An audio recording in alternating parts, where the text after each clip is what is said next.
Okay so dear students ध्यान से देखना, अभी हम करेंगे हैव टू, हैज टू, फिर उसके बाद हैड टू और देन उसके बाद विल हैव टू। पहले हम प्रेजेंट में समझेंगे, फिर उसी को पास्ट में समझेंगे एंड देन उसके बाद फ्यूचर में समझेंगे। तो देखो हैव टू होता क्या है, हैव टू हैज टू ये एक तरह से मोडाल्स है। अब इसकी हिंदी क्या होती है? इसकी हिंदी होती है पढ़ता है। क्या होती है? पढ़ता है। यस, पढ़ता है, पढ़ती है, यानी कोई भी काम हमें जबरदस्ती करना पड़ता है, यानी करना नहीं चाहते लेकिन मजबूरन हमें वो काम कोई भी करना पड़ता है। जैसे मान लो आप सब सुबह नहीं उठना चाहते लेकिन आपको उठना पड़ता है। क्यों? क्योंकि स्कूल जाना है, नहीं जाओगे तो मम्मी मारेगी बहुत, है ना। तो कोई भी काम आपको जबरदस्ती करना पड़ता है, उसके लिए हैव टू यूज करते हैं, राइट। इसकी एक और हिंदी पहचान होती है। अब वो क्या होती है?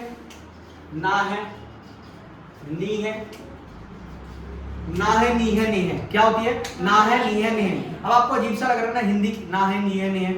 देखो ना है, नी है का मतलब है कि कोई भी काम आपको करना है या नहीं करना है, यानी सिंपल सा। इसकी तो हिंदी क्या हो जाएगी? करना है। कोई भी काम आपको करना है उसके लिए क्या होता है? Have to, has to. जैसे आपने सुना होगा ना, मुझे पढ़ाना है, मुझे बोलना है, रोहन को बात करनी है, तो क्या रहा? बात करनी है, लास्ट में क्या रहा? नी है। मुझे जाना है, जाना है, लास्ट में क्या रहा? ना है। तो हैव टू, हैज टू की दो हिंदी पहचान होती है। कितनी होती है? दो। कौन कौन सी? पढ़ता है या फिर जो भी काम हमें करना है, ठीक है, जो भी काम हमें करना है वो बताना सीखते हैं, और जो भी काम हमें मजबूरन करना पड़ता है उसके लिए हैव टू, हैज टू होता है। अब ध्यान से देखना, हैव के साथ हमारा क्या लगता है? आई यू वी दे, और हैज के साथ क्या लगता है? ही शी इट देम, ठीक है। और सेम इसी का पास्ट होता है हैड टू। अब हैड टू की हिंदी पहचान क्या हो जाएगी? पढ़ता था। क्या हो जाएगी? पढ़ता था। पढ़ता था। और ना है, नहीं है की जगह क्या हो जाएगा? पास्ट में ना था, नी थी, ने थे, यानी कोई भी काम हमें करना था। अब इसी का फ्यूचर क्या हो जाएगा? Will have to. हिंदी क्या हो जाएगी? पढ़ेगा। क्या हो जाएगी? पढ़ेगा। या फिर ना होगा, करना होगा। जैसे आपको जाना होगा, रोहन को पढ़ाना होगा, रोहन को बोलना पड़ेगा, ठीक है। पास्ट में क्या हो जाएगा? मुझे बताना पड़ता था। तो आपको सेंटेंस पहले समझते हैं, फिर उसके बाद ठीक है समझ आएगा आपको। तो ध्यान से देखना, पहले हैव टू, हैज टू के सेंटेंस बोलते हैं। रूल क्या है? सबसे पहले हमें लिखना है सब्जेक्ट। क्या लिखना है? सब्जेक्ट। सब्जेक्ट मैंने आपको बता रखा है क्या होता है अपना, I you we they, he she it him, ठीक है।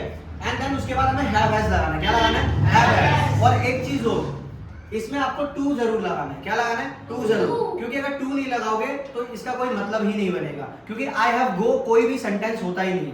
तो जैसे सब्जेक्ट हैव हैज टू, फिर उसके बाद वर्ब की फर्स्ट फॉर्म और उसके बाद ऑब्जेक्ट। जैसे मैंने बोला कि मुझे जाना पड़ता है, तो मुझे मतलब क्या होता है? आई। अब आई के साथ क्या लगता है हमारा? हैव। तो आई हैव टू गो क्या हो जाएगा? I have to go. अब मैं हिंदी बोलूंगा, आपको इंग्लिश बोलना है, पहले आई पे बोलिए। मुझे जाना पड़ता है, आई हैव टू गो। मुझे आना पड़ता है, आई हैव टू गो। मुझे पढ़ाना पड़ता है, आई हैव टू रीड। मुझे लिखना पड़ता है, आई हैव टू राइट। मुझे सोचना पड़ता है, आई हैव टू रीड। पढ़ता है हो गया। अब इसी का ही ना है, नहीं है, जैसे मुझे जाना है, I have to go. I have to go. मुझे आना है, आई हैव टू कम। मुझे खाना है, आई हैव टू ईट। आई का हो गया। यू का, यू के साथ भी हैव लगता है। मैंने कहा आपको पढ़ना है, You have to study. You have to study. आपको जाना है, You have to go. आपको समझना है, You have to understand. आपको इंग्लिश बोलनी है, You have to speak English. you have to speak in English. अब नेगेटिव होगा तो क्या होगा? सब्जेक्ट हैव हैज नॉट, फिर उसके बाद टू लगाना है, ठीक है। जैसे मैंने बोला मुझे नहीं जाना पड़ता है, I have not to go, I have not to go, यानी नॉट के बाद टू लगाना है। जैसे मैंने कहा रोहन को नहीं लिखना पड़ता है, Rohan has not to. Rohan एक क्या है? नाम है, और नाम के साथ क्या लगता है? हैज। एक चीज हो, अगर एक नाम है, अगर एक नाम है तो क्या लगेगा? हैज। क्या लगेगा? Has. यानी अगर सिंगुलर है तो क्या लगेगा? अपना हैज, क्योंकि ये चीज अपनी सिंगुलर के साथ लगती है और अपनी प्लूरल के साथ। तो हैव किसके साथ लगेगा? अगर दो नाम दो नाम होंगे। है। जैसे मैंने कहा मोहन और सोहन को नहीं लिखना पड़ता है, तो इधर दो नाम है, मोहन एंड सोहन। तो Mohan and Sohan have not to write, क्योंकि दो नाम हो जाएंगे तो हैव लगेगा। लेकिन अगर सिंगल नाम है, यानी एक ही नाम है, जैसे मैंने कहा मोहन को नहीं लड़ना पड़ता है, तो एक ही नाम है, तो Mohan has not to fight. Clear इतना? चलो कुछ सेंटेंस बोलते हैं। जैसे मैंने बोला कि आपको नहीं आना पड़ता है, तो क्या होगा? You have to come. आपको समझना नहीं पड़ता है, You have to understand. आपको बोलना नहीं पड़ता है। You have to speak. अब ऐसी आरव को नहीं पढ़ाना पड़ता है। अब आरव क्या है? एक नाम है, तो आरव को नहीं पढ़ाना पड़ता है, तो क्या होगा? Aarav has not to teach. Aarav के साथ हैज क्यों लगा? क्योंकि सिंगल नाम है, एक से ज्यादा नाम होगा तो हैव लगेगा, ये ध्यान रखना, ठीक है। अब आते हैं नेक्स्ट, यानी इंटरोगेटिव सेंटेंस कैसे बनते हैं, यानी क्वेश्चन वाले। तो क्वेश्चन में क्या होता है? अपना हैव हैज पहले आ जाता है। अब ध्यान से देखना, मैंने कहा मुझे जाना पड़ता है, ये मैं आपको बता रहा हूँ, या फिर मुझे जाना है, ये भी मैं आपको बता रहा हूँ। लेकिन मैंने कहा क्या मुझे जाना पड़ता है, ये क्या है? क्वेश्चन है, क्योंकि हमारे हिंदी वाक्य में क्या लग गया? ठीक है, क्या मुझे जाना पड़ता है, क्या मोहन को समझना पड़ता है, क्या रोहन को लिखना पड़ता है, ये क्या है क्वेश्चन है। तो जब भी क्वेश्चन होता है तो अपना हेल्पिंग वर्ब जो होता है वो बाहर आ जाता है। अब हेल्पिंग वर्ब क्या अपना हैव है, तो हैव क्या हुआ बाहर आ गया। फिर उसके बाद सब्जेक्ट, फिर उसके बाद टू और फिर वर्ब की फर्स्ट फॉर्म। जैसे मैंने बोला क्या आपको लिखना पड़ता है तो क्या होगा have you to write, have you to write. क्या आपको कहना पड़ता है, हैव यू टू से, क्या आपको बताना पड़ता है, हैव यू टू टेल, क्या मुझे सुनना पड़ता है, have you to listen, have I to listen, क्योंकि आई के साथ भी हैव लगता है और जब क्वेश्चन हुआ तो हैव बाहर आया, have I to listen. I hope ये आपको समझ आया होगा। अभी आपको कुछ सेंटेंस बनाने हैं। अब थोड़ा पहले पास्ट का समझते हैं। पास्ट में क्या होता है हैड टू, क्या होता है हैड टू। इसकी हिंदी हो जाती है पढ़ता था और ना था नहीं थी नहीं थे, यानी इससे हम क्या बताना सीखते हैं जो भी काम हमें करना पड़ता था या फिर जो भी काम हमें करना था। और हैड टू जो होता है वो सबके साथ लगता है, तो बहुत इजी है, कुछ भी नहीं है इसके अंदर। जैसे मान लो मैंने कहा कि मुझे जाना पड़ता था, आई हैड टू गो, मुझे आना पड़ता था, I had to come, आपको लिखना पड़ता था, I had to write, आपको समझना पड़ता था, you had to understand, Rohan को बताना पड़ता था, I had to, Rohan had to tell, Rohan had to tell, उसे आना था, he He had to come, और उसे आना है, he has to come, he has to come, उसे आना है प्रेजेंट को शो करना तो he has to come, और उसे आना था he had to come, और नहीं आना था तो he He had had not not to to come, यानी नॉट के बाद टू लगा देना। जैसे मुझे नहीं पढ़ाना था I had not to teach, आपको नहीं समझना था you had not to understand, same question में क्या होगा हेल्पिंग वर्ब बाहर, पास्ट के लिए हेड लगता है तो हेड बाहर आ गया, फिर सब्जेक्ट, फिर टू, फिर वर्ब की फर्स्ट फॉर्म। जैसे क्या आपको बताना पड़ता था हैड यू टू टेल, क्या मोहन को समझना पड़ता था हैड मोहन टू अंडरस्टैंड। मैं नॉर्मल वर्ड भी नहीं इसलिए बोल रहा हूं ताकि आप लोग बोल सको, ठीक है।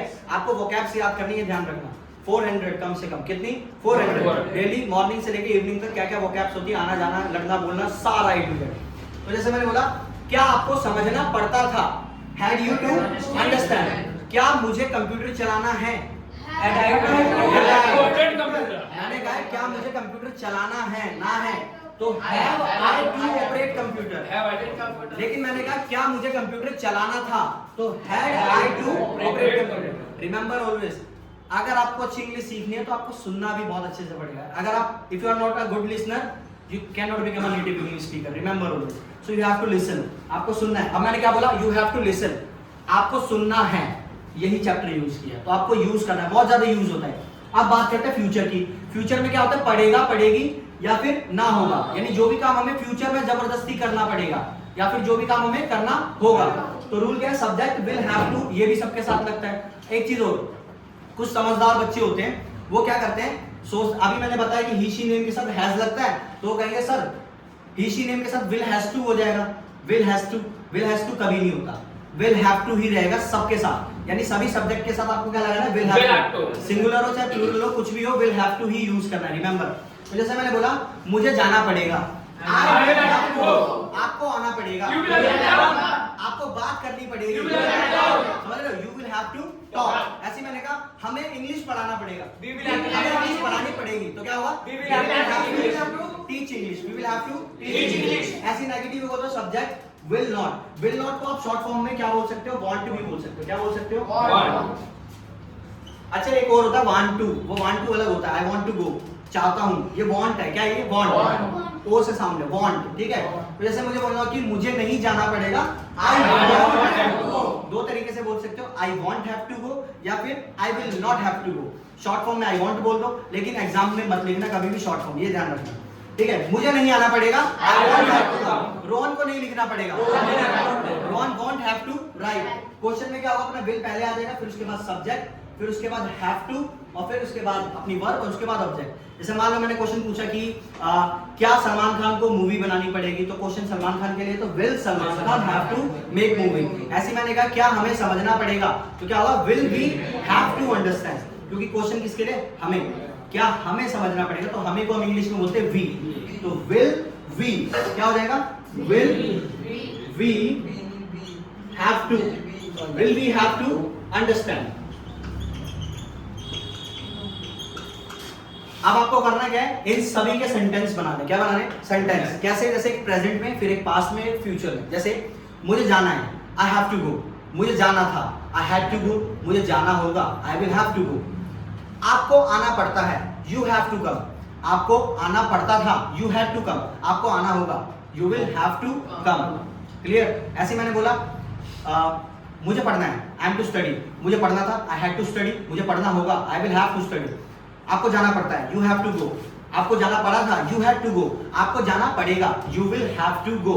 ऐसे आप सेंटेंस बनाना, सेम ऐसे नेगेटिव में भी बना लेना और क्वेश्चन में भी। क्वेश्चन में कैसे, जैसे क्या मुझे जाना है, हैव आई टू गो। क्या मुझे जाना था, हैड आई टू गो। क्या मुझे जाना पड़ेगा, will I have to go. I hope आपको ये समझ आया होगा। इसको आपको नोट डाउन करना, फटाफट सेंटेंस बनाकर प्रैक्टिस करना और आप लोगों को भी प्रैक्टिस करना है। आई होप आपको ये वीडियो समझ आई होगी। मैं अपने क्लास के एक पार्ट से ही मैं वीडियो बना रहा हूँ, कोशिश कर रहा हूँ कि ज़्यादा से ज़्यादा वीडियो बना पाऊँ, क्योंकि मेरी तबीयत खराब थी तो मैं नहीं बना पा रहा था। इनफैक्ट अभी भी है, कोशिश करता रहूँगा कि आपके लिए मैं वीडियो डालता रहूँ। अगर आपको वीडियो पसंद आए तो आप हमें कमेंट करके बता सकते हो। एक चीज़ और, आप वीडियो देखने आते हो तो लाइक मत करे करो, आप कमेंट करके बताया करो हमारी कमियों को, जिससे हम उसको इम्प्रूव करेंगे। Thank you so much, your favourite Osbert sir.